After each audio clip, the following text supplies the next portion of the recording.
Okay, so what actually is ChatGPT? Let's ask Google.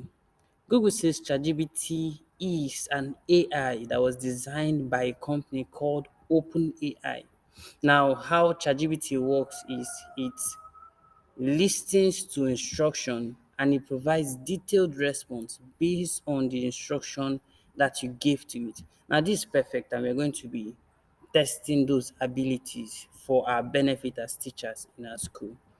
Okay, so for those of us that don't have an account, quickly to create an account, you need to come to chat.openai.com slash auth slash login. I'm going to place the link somewhere for you in the comment in this video. Just check around. You're going to see the link chat.openai.com slash login and click sign up.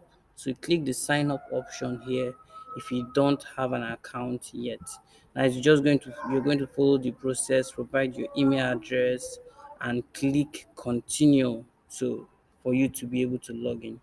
Now when you log in, you're going to see this interface here. This is where all the magic happens, and we're going to be exploring this interface, and we're going to be doing a lot of things that are going to be beneficial to us as teachers. So let's get started with the first task for ChatGPT.